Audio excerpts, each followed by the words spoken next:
Hi, everybody. So today we have two very special people with us. As you know, I don't know if you already know, but Ashish Kothari. So Ashish uncle is actually an environmentalist. So he's the one who fights for the rights of forests, trees, rivers, animals, and in case, some evil, cruel people like us are trying to destroy animal habitats, he goes there and stands up for them. And this sort of work takes him to lovely, lovely places in India. He goes to Leh, he goes to Timbuktu, he goes to, now this is one of the places, so he goes to Kutch. So he's going to tell you all about the story based in Kutch, where he meets interesting animals. And the other person that we have here is Anusha Auntie. Anusha Auntie is the one who's drawn all these lovely pictures, all these lovely drawings of animals that you will see through the book reading today, along with the animation that she's done to make it very, very interesting. So can we extend a warm welcome to them? And over to you, Ashish and Anusha. Thank you, Labdi. Hi, kids. Thank you. So this is normally afternoon sleepy time. We're going to try and keep you awake.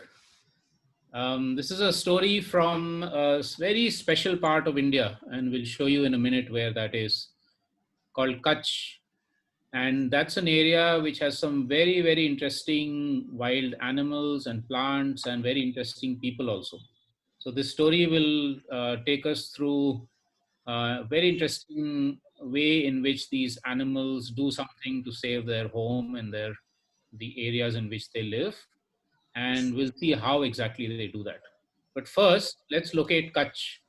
So do you all know where Mumbai is, where you are right now? Okay, that's, I think, Anusha showing. Can you see the cursor? So that's where Mumbai is, on the left, on the western coast of India. And if she takes the cursor a little bit further up north, she goes through Gujarat, and right now where you see the cursor is where Kutch is. Now Kutch is a very, very special area. It's very unlike Mumbai, and it's very unlike if you have gone to a forest area. It's not even a forest area. You see, as she goes closer to the area Kutch, you'll see what it is. So there's a lot of water and a lot of the sea. So just like Mumbai, the sea is also next to Kutch. And you see the whites, all the white material on the right side where the sea is meeting the land. That's the salt. In fact, that's the salt that comes on our tables and we eat it. It comes mostly from the sea. But next to the sea, on the land, Kutch also has very interesting, what we call habitat or kind of ecosystem, no? So there's a lot of desert because it's a very, very dry area, very low rainfall, and there's a lot of grass. So it's a grassland, desert, marine ecosystem. And because it is so special, Anusha, you can go on. Because it is so special, so different from other parts of India, it also has some very, very special wildlife. And those are the animals that are going to be the heroes of our story. So hedgehog. Has any of you seen a hedgehog? Maybe you can just put it in the virtual chat. You can put a thumbs up or write something if any of you have seen a hedgehog. Now the animals that are there, they actually live under the ground. They don't live on top of the ground. They live under the ground in burrows, in little tunnels. And those are three hedgehogs. There's mama hedgehog, papa hedgehog, and baby hedgehog. And this story is all about the baby hedgehog, whose name is Shero. Now, hedgehog is like a porcupine. Maybe many of you have seen pictures of, or maybe you've even seen a porcupine in a zoo. Hedgehogs are much, much smaller. They're not as big as porcupines. They're much smaller. And they don't have the same kind, they don't have the same kind of very sharp quills that porcupines have. But we will also see a porcupine in the story later. Okay, so the story begins late in the evening where Shero is not really paying attention to what her parents are telling her, just like I'm sure many of you kids, because she's very worried about some noise that she's hearing on top of her home. So she goes out to investigate. to see what is it, what is all the noise about. And she sees these very strange men that she's never seen before on the grassland above her house. And she's wondering what they're doing. They have some strange equipment or machines with them. Somebody's looking at a paper. They seem to be doing some strange thing, and she doesn't know what. So she goes as close as she can to try and see what, if she can understand what they're doing. No? But of course, she's not able to make out. And so she says, okay, maybe I should go and ask Go uncle. Maybe he knows what's happening here. Now, who is Go uncle? So she scampers off in search of Go uncle. And Go uncle turns out to be a monitor lizard. Now, you've all seen little lizards in your houses, right? Very small ones, maybe 5 inches, 6 inches tall, long. This monitor lizard is much, much bigger. It's 2 feet, 3 feet. Maybe it's as tall as, if you stand up the monitor lizard, it might be as tall as some of you kids. But it seems scary, but it's not. It's a harmless animal. So Shero goes up to Go uncle and says, Uncle, I've seen these strange men in the grassland. Do you know what they're doing? Go uncle is also very surprised. And he says, no, I don't know. I've seen them, but I also don't know what they're doing. Why don't we go and ask Saslu? Now, who is Saslu? And Go uncle says, Saslu has very big ears. Maybe he's heard something about what these men are doing. So they go wandering off looking for Saslu. And of course, initially they don't see anything. And then Go uncle said, oh, look at that. You see those two leaf-like things sticking out of the grass? I think that's Saslu. I think that's his ears. And they go closer, and it really is Saslu, who is a hare. There you see the ears, which are looking like leaves, and then suddenly he sits up, and that's Saslu. That's a hare. It's not a rabbit. Many of you might think it's a rabbit. Later on, we can tell you the difference between a hare and a rabbit. Actually, India has only hares, not rabbits. Rabbits are there only in the zoo, maybe. So this is Saslu. And say they go up to him and say, Saslu, do you know what's happening? Have you heard anything about what these men are doing? And he says, actually, I've also heard some things, but I don't know. I just heard some very strange talk, but I couldn't make out what it is they're saying. So the three of them are talking and trying to figure out what it is that these men are doing.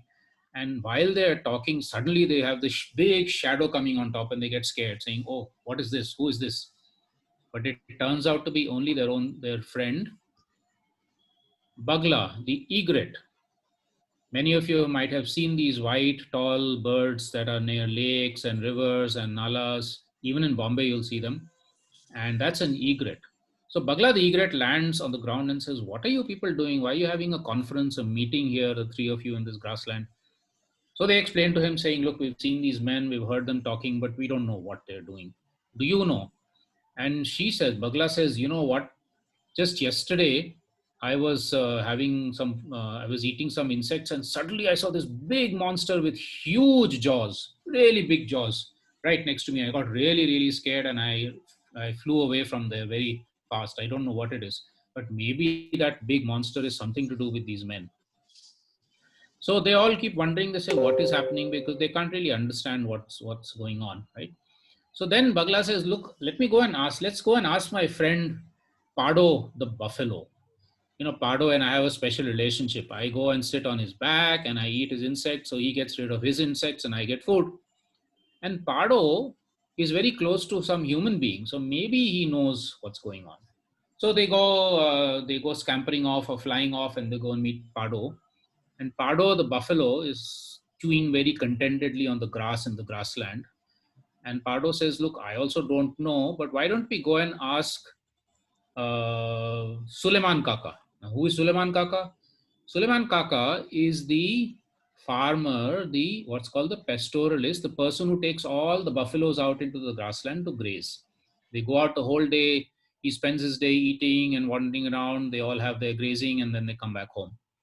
So today Pardo goes up to Suleiman Kaka, and Suleiman Kaka is very surprised. He says, why are you coming back at lunchtime? Usually I have to drag you back home in the evening because you don't want to go away from all your food. Today you come back early. And Pardo explains, he says, look, my friends have come. Shero and Gla and Saslu and Go uncle. And they all want to know, have you seen these men? Have you seen them? Do you know what's happening?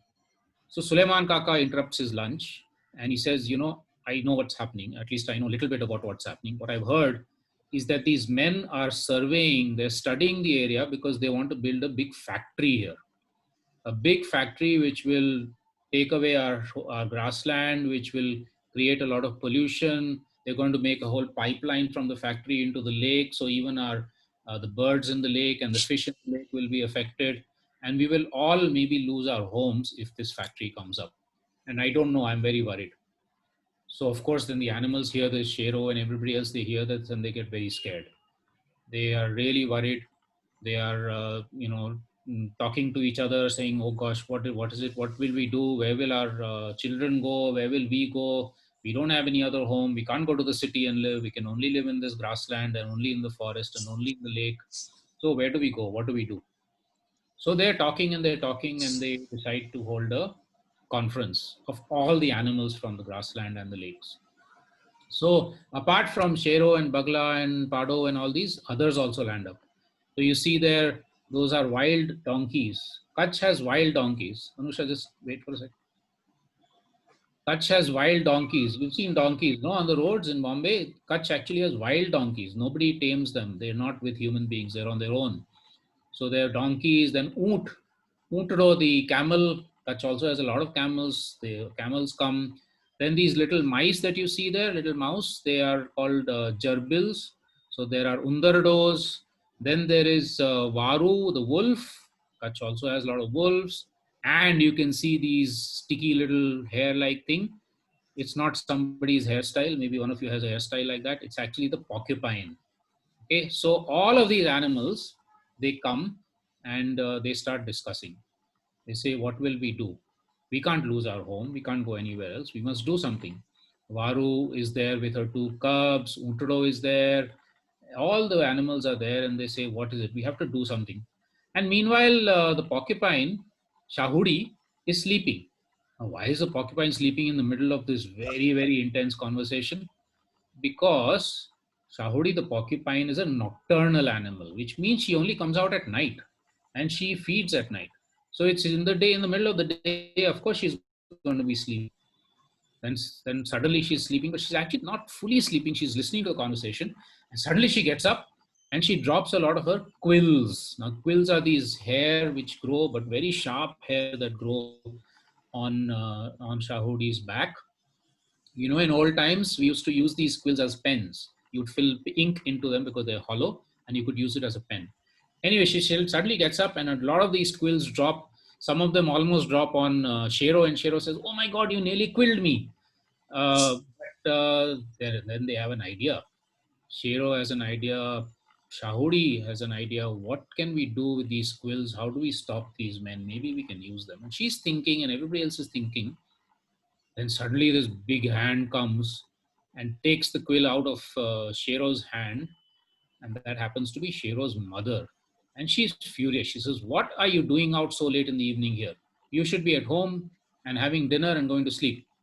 Come back immediately with me." So she drags Shero away very reluctantly. Shero doesn't want to go because all the other animals are still planning what to do. But of course, she has to go back and she has to eat dinner and she has to sleep. Meanwhile, the other animals are still making their plans. So of course she can't eat. She can't sleep. She's like tossing and turning all through the night. First thing in the morning, as soon as it's morning, she scampers out of the tunnel, the house, and goes looking for her friends because she knows they must have planned something to do to stop these men from making that factory. So she runs down the grassland and then she comes to this edge where she finds Shahudi and Undardo laughing away, laughing really hard. And she's wondering what's happening. And then suddenly she hears, beyond the laughter, she hears this boom, boom, two huge explosions. And what happens is that this big monster has come down the road, and it actually is not a monster. It's a big machine that's there for digging the earth to make the factory. And these animals have planted quills right on the road so that when the big monster machine comes, the tires will go on the quills and they'll have these huge they'll be punctured. So that's why the huge explosions that she hears. So the drivers get out of it because they wonder, "Well, how did suddenly these quills come on the road? Now what do we do? The tires are punctured." And as they look back, suddenly they see that it's not just punctured, but the bulldozer actually starts falling into the ground. And they say, "What is happening? This was just the road just now we were driving on, and then suddenly it's disappeared. The bulldozer disappeared into the ground." And then they realize that what has happened is overnight, the Undardos, the gerbils, have dug a huge pit in the road. So the whole machine has gone in. So not just was it punctured, but in fact, it even disappeared into the ground.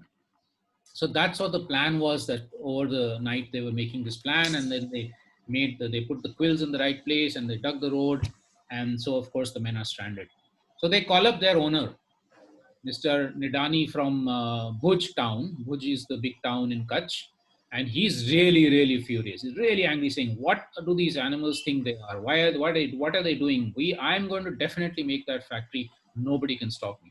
So he starts driving from Bhuj to get to this place where the bulldozer has disappeared and where the factory is supposed to be built. But as he's driving down the road, suddenly he sees this very strange storm. It's like a very colorful and very dense storm. And when he looks closely, he sees to his utter surprise that it's thousands and thousands of insects. It's butterflies, it's moths, it's dragonflies, all kinds of insects which have created this storm, so he can't go any further. When the storm clears, he sees something even more strange. He sees this big procession, like a rally of animals coming down the road towards him. And he gets really worried and says, "Oh gosh, what is happening here?" And what is happening is all the animals of Kutch have got together and they're going on this big procession and rally.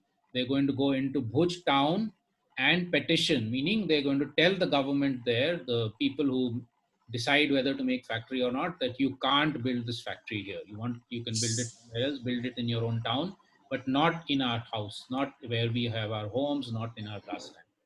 So there is Shahudi with all her friends. There is Shiro leading the procession. A lot of the eagles and the buzzards and the kites and the storks and the egrets and so many of the other animals from the lakes also come and join. They're flying overhead and they have these big slogans saying, "Save our Kutch, Amaru Kutch Bachao, stop pollution." And so they slowly wind up their way through Kutch grasslands and into the town. Now, the people in the town are really surprised because they've never seen anything like this. They've seen rallies and processions of people, but never of animals, and that also so many different kinds of animals. And of course, the journalist lands up, a reporter, and she starts reporting into the television saying, "This is the strangest ever procession that Bhuj town has seen. We don't know what's happening here. We don't know why all these animals are coming in. Let's find out." So the whole procession with the animals, as they go through town, they're very surprised because they find that little kids and students have also joined their protests. They're also saying, "Our Kutch is not only for people, but it's also for animals. Save our homes." And Suleiman Kaka is there, and Suleiman Kaka's other people who also are, you remember the word I used, pastoralists. They also take buffaloes out. They're also there, and they're also saying, "This is also our home. We have to save it. Don't build the factory here." So all of this is happening, and slowly this whole procession of lots of animals and lots of people and students and kids and everybody goes to the office of the district collector. Now, the district collector is the big government officer there, the one who takes decisions on what to do in Kutch and what not to do. And say they go and they make a lot of noise under his office and they bang the gates and they say, "Let us in, we want to talk to you." Now, the district collector is sitting up in his room and he's signing papers. That's what they usually do. And he looks and he hears all of this. He looks up and he says, "What is this noise? What's this infernal noise? What's happening? I've never heard so much noise before and so many different kinds of sounds." So he gets up and he looks down from his window and he sees this procession. And he's very surprised. He says, "Oh gosh, I've never seen so many different kinds of animals and so many people outside my gates."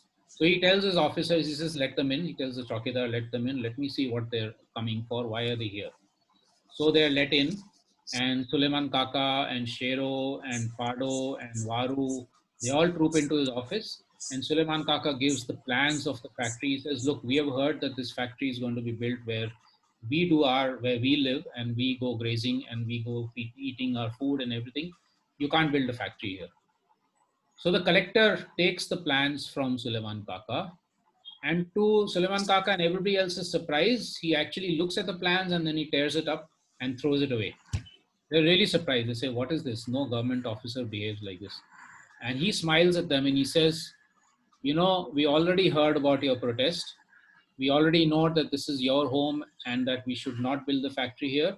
So we have already taken a decision, and this is something we've also conveyed to Ahmedabad, which is the capital of the state in which Kutch is. And they have also agreed that we should not build the factory in the grasslands of Kutch. If we want the factory, we can build it somewhere else, or maybe not build it at all because it's very polluting. And you can go back home now and be safe wherever you are and keep doing what you are. Keep grazing, keep feeding, keep eating, be happy. So of course the animals are really surprised, but very, very delighted. They're very happy. And so they all celebrate by making their favorite noises. And I'm going to ask you all to unmute in a second and get you to make all the possible animal noises that you can make. Okay. So I'm going to start by making, yeah, you can start. I'm going to do Varu, the wolf. Wow. What about donkey? And birds and mice and buffaloes and horses and so many other animals. Come on, I'm not hearing anything. Usually, what happened? Okay, no. What about dogs, cats? Pow, pow, pow, pow, meow. Okay, I'm going to do 1, 2, 3, and everybody together. Okay, 1, 2, 3, go.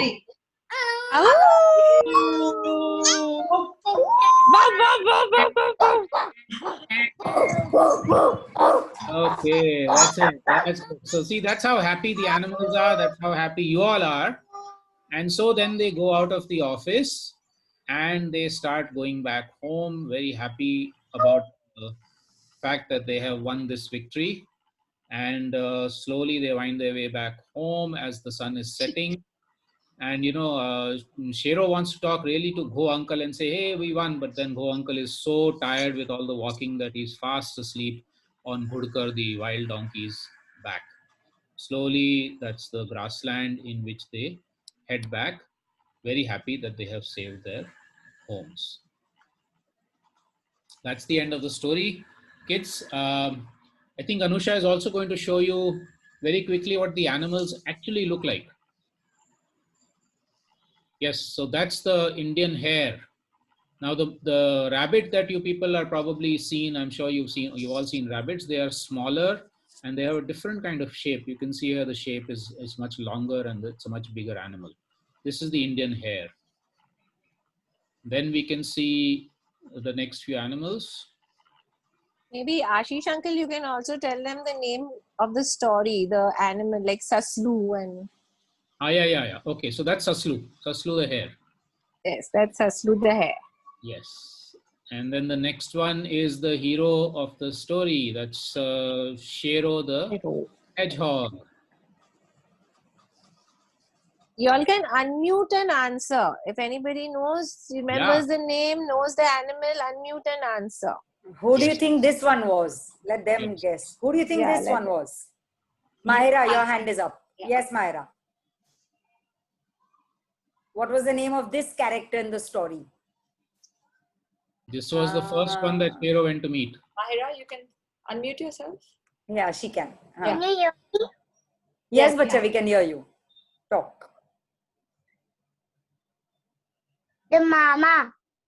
The Go uncle. The mama. Actually, yes, The you can call him mama. uncle, mama. Go mama, go kaka, whatever you want to call him. Yeah. And this is a monitor lizard. Like I told you, it's very, very long, 3 feet long, 2.5, 3 feet long. It's taller than you all. It's taller. If you stand it up, it will be taller than you all. Yes. My God. But not dangerous. It's completely harmless to us. Okay, the next one. Who's this? Who's this? Which one is this? Who is she called? Again, Nirmal. Nirmal's hand is up. Yes, Nirmal.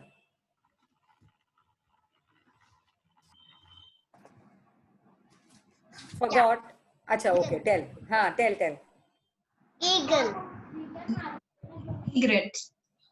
No, it's an egret. And what was the egret called in the story? Started with a B. Zara, your hand is up. Yes, Zara.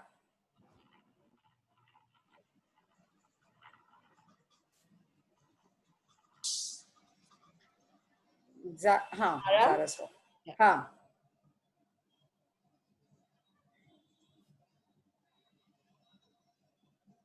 I want to say for the one before this. Acha, Okay. Which was the one before this? Okay, say Zara. Who is this? Zara.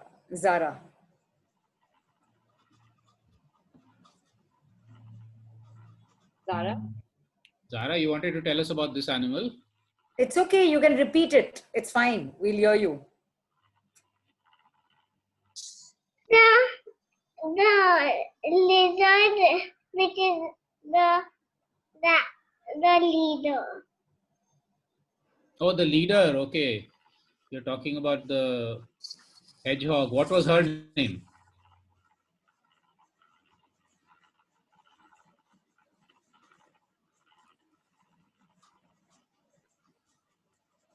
Do you Zara- remember her name?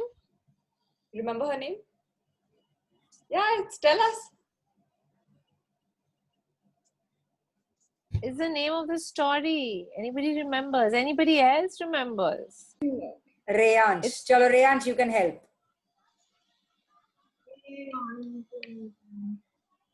Yeah. Cebu. Right. Cheru. Correct. Very good. Chalo, let's move on. Next one, we go again to the big lizard who was called Go uncle. Go on. And then we had gone to the next one. Okay, anybody remembers her name? I think we have Niharika, Navya. Niharika? Okay. Niharika, talk, beta.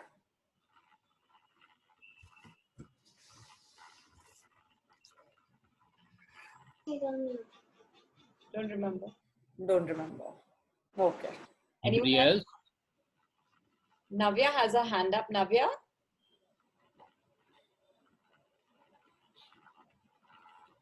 Navya, would you like to guess? No, I think we can continue. Okay. Okay. I'll answer. Acha, chalo. Buglu. I think Yes. everybody will remember this now. Bug and Loo. Paglu. That's a good way to remember, yes. Okay, so the next one. This is a buffalo. What was the buffalo called in the story?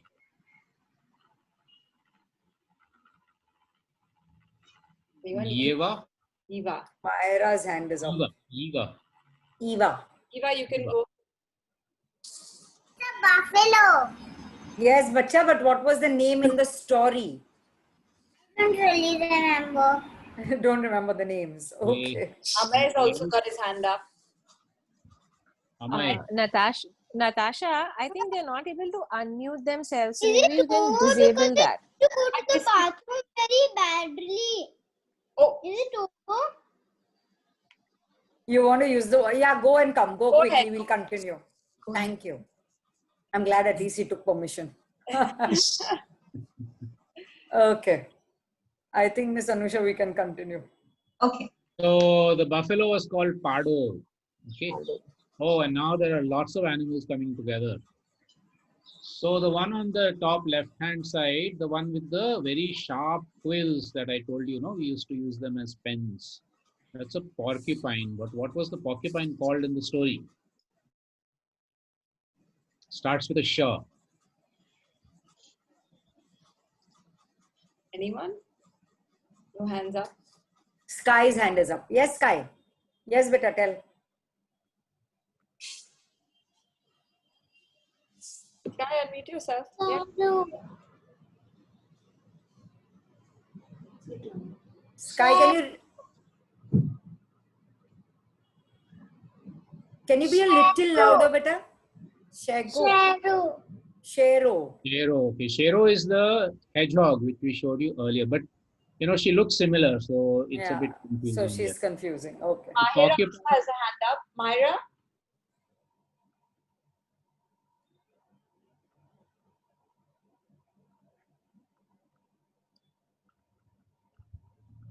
Mahira, can you speak?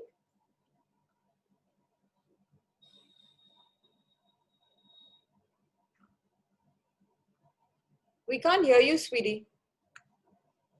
Shadow. Oh, I think they're all. yeah. Okay. So maybe we'll Yeah. show They Shero got, again. yeah, Anusha, can you go back to Shero so that we can that's see the most, yeah, this one. Okay, so see, this is Shero. If you see the hair on the back, it's much shorter. Okay, and this is also a very small animal. It's like the size of Small much animal. smaller than even a rabbit. But then let's go to the porcupine.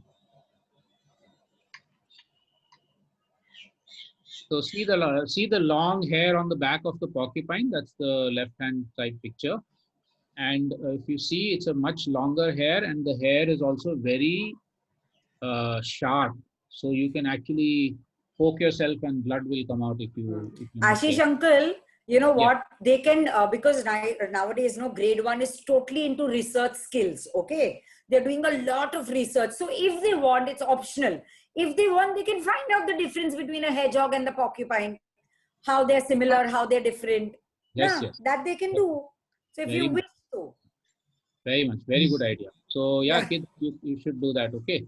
But just to remind you all, the name of this porcupine in the story was Shahudi. Shahudi. Okay.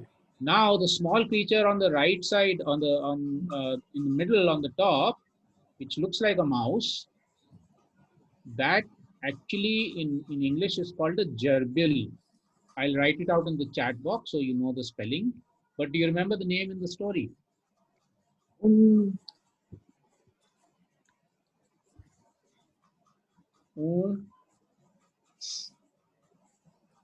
I think they've Any- all forgotten if there's the name. Any Gujaratis on this call, then they should know what is There a are mouse lots. called. Many. Lots Ashish of uncle. Gujaratis. Bombay school. What's a mouse called in Gujarati? Even the mouse you have in your house sometimes. Okay, Arya knows. Arya.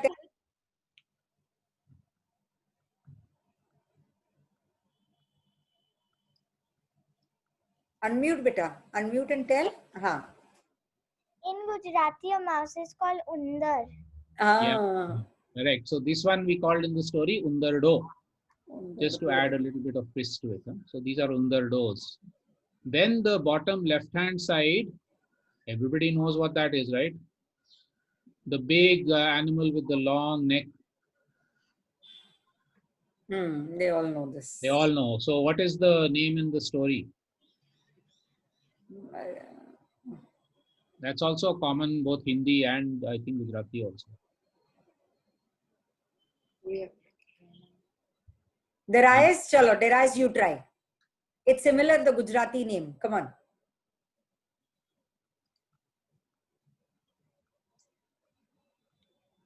Darius? Darius, unmute, beta. Unmute and tell. Natasha, I think they're not able to unmute themselves. That's why they're taking so long. Nahi, Given permission to everybody now to unmute. Oh, you have? Okay. Okay, great. Okay. That in English, a donkey is called an ass. Okay, but we haven't got to the donkey yet. We'll get there. Beta, we are talking about the other animal. What the This other side. one, the bottom left-hand side, no? The one with the long neck, With the hump. the hump on the back. Rena and Nirika both have their hands up. Who wants to go first? Rena, you want to go first?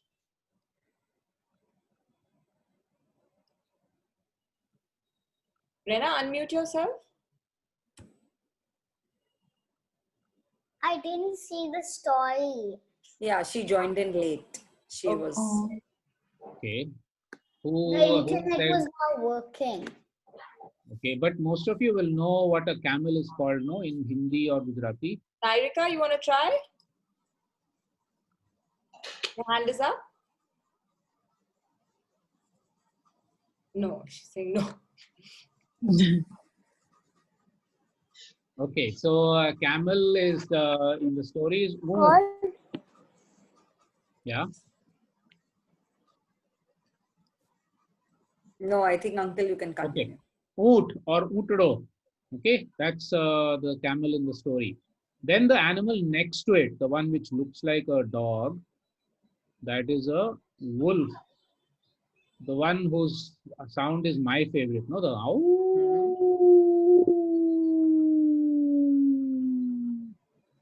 So what is this creature called in the story?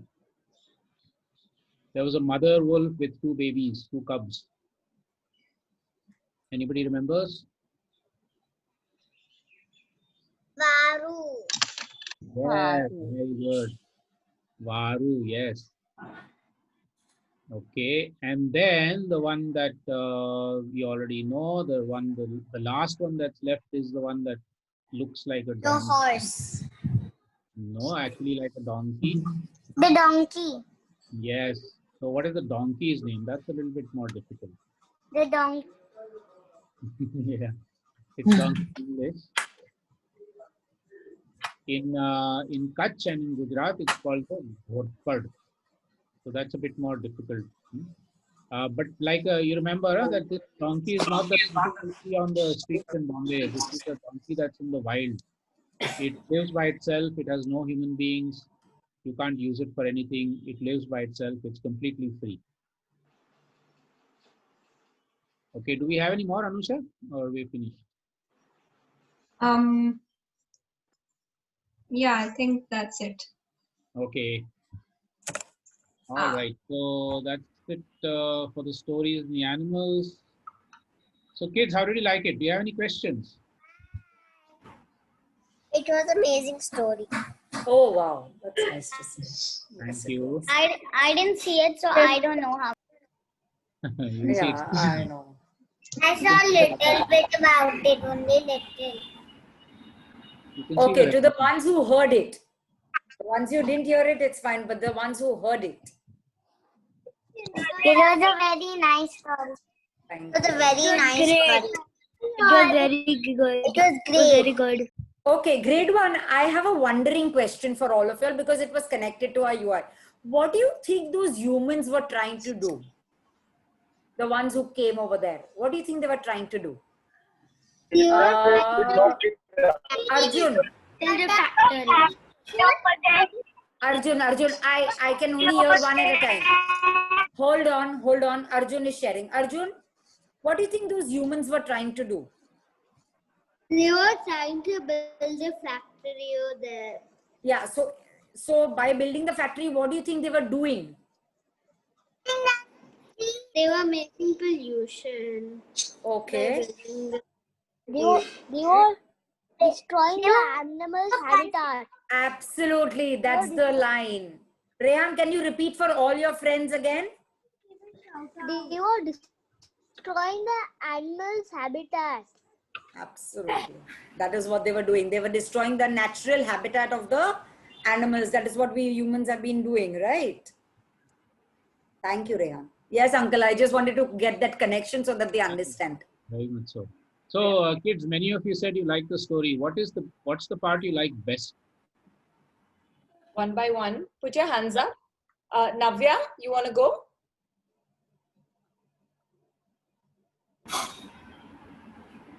We can't hear you. Navya? I think there's something wrong with her audio. Yeah. They keep their houses safe to save family. That part I love. They keep their houses safe. Yes, very right. They keep their houses safe. Yeah, wonderful. Okay, who else wants to? Zara. Zara has a hand up. Zara? I like the part where they went in the city to the government's office. Okay, the big procession. I the like strange the procession. part when they were discussing. Aha, when all the animals had a conference. Yes, the meeting. Sky? I like the part when Go One, home. one by one, one by one. Sky, would you like to go next? Yes. I liked it when the tractor got buried in the hole. Cotton from leaving. When the boom, boom happens and then it gets buried in the road, yes. Firais?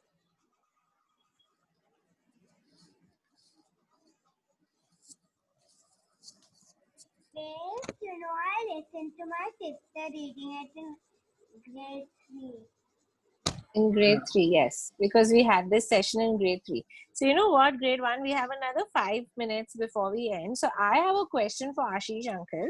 That Ashish uncle, humans are destroying the environment. How can we as little children help to protect our animals and the plants and the habitats around us? What can we do as little children? Well, I think many things you can do. We can, first of all, learn much more about the animals and what their habitats are, what is it they need. You know, these animals can't live in zoos. They have to have their own natural habitat, natural homes to live. So what are those natural homes? What are the different natural homes for different kind of animals? You know? Shero needs a grassland, but a tiger needs a forest. And egret, a bagla, needs a lake. So different kinds of animals need different kinds of habitats. So you should learn more about that. And then ask your parents, ask your teachers, what are the kinds of habitats which are being destroyed and why? Can we do something else? Instead of making the factory there, can we make it somewhere else? Do we really need that factory? We can do that. We can also look at what we ourselves are eating and using and ask the question, where is it coming from? You know, sometimes we use plastic, for instance, or sometimes we eat some things which are coming from somewhere else, or sometimes we use electricity when we don't need to use the electricity. Now, maybe that factory was being set up to produce electricity. So if we use less electricity and we use less, we don't waste, okay?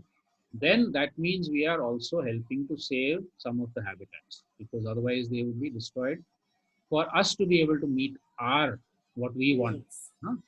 So using less of everything, not wasting, being careful about what we consume. Consume doesn't mean only eat, but what we use in our everyday life. Can we reduce the amount of plastic we're using? Because eventually that's going into the river and some poor animal is eating it up and dying. So all of these things we can do. Understand better, change a little bit of our own behavior. And as we Find grow new up, ways. And to find new ways. Right, true. New ways to replace old ways. Like we're using plastic till now, but maybe we can invent a new material, or maybe we can invent something new. So like that freshness and new things always come with new eyes and new minds. So Or maybe we can carry our own water bottles everywhere we go and refill our water bottles, carry yeah, our own simple snack things. boxes, tell our mamas not to take plastic bags from Vegetable grocery stores. vendors. Keep a cloth bag with you all the time. And the main thing, I think what I learned from this story is, I think we need to reuse and recycle, right? That's what we are teaching our children all the time, right, kids? We reuse, recycle, and that way we protect our environment. I have one last question for Ashish uncle before we go. Is Ashish uncle, which has been the most interesting experience as an environmentalist, as a fighter for our animals, plants, and habitats? Which has been the most interesting experience for you? oh wow, that's I can take 2 hours over that. I'm sure. We'll have a Zoom Okay, so meeting, let me- Ashish uncle, with I'll tell adults you- then. I'll tell you one from long back, from 40 years back, when I was in school. Okay. When I was in school, I was in high school, and we learned that some people from outside India were coming to hunt birds in India, and even our government had given them permission. And we said, why should people from outside come and hunt our birds? Yeah, so we went to that. These were people from a country called Saudi Arabia. And so we went to the embassy of Saudi Arabia and we stood outside the embassy, just 10, 12 of us kids from school. We stood outside the embassy and we said, please do not hunt our birds. Go back home. And one of the birds that they were going to hunt is something called the bustard. It's a very, very big bird. It also lives in the grassland in Kutch and in Rajasthan. So we had a slogan called "Eat custard, not bustard." Things like that. So I think we were trying to be very creative. And the nicest thing was that just that one action for just 2 hours standing outside the embassy, they got so embarrassed, and even the government got so embarrassed that they requested all these hunters to go back home, and no hunting happened. Lovely, great. Imagine. So I think grade one, Yeah. y'all can also fight for your environment. Y'all can protect it. Your teachers have been teaching you so many different habitats about the desert, grasslands, polar region, wetlands, aquatic. So now I think one research project the teachers need to do is, teachers will tell you to do is how to protect these. Yeah. So I think it's been a fabulous session. Very The informative. kids, though they were a little quiet, but I think they were so enamored by the story, and oh my God, these animals are fighting. So thank you so much, Ashish Thank Uncle you. and Thank you Anushanti, so for much. coming Yes. and coming again. Thank So you. grade But one, Always let's fun. end. Everybody switch on your mics and everybody some animal noise. Okay. The animal We'll end noises. that. So no bark. Just say how.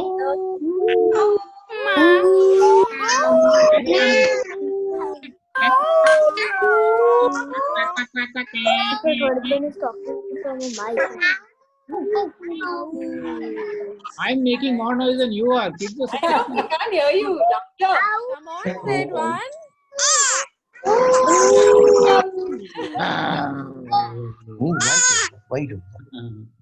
All Very the, Okay. all the animals are taking an afternoon nap, I think, in grade one. They are very polite animals. I know. They like No, it Shavuri. was lovely. It was beautiful. Okay. Thank you. Thank you, Ashish Uncle. Thank you, Ms. Thank you. Anusha. Thank Thank you. you I'm so not much. gonna go and sleep. I'm gonna go and play.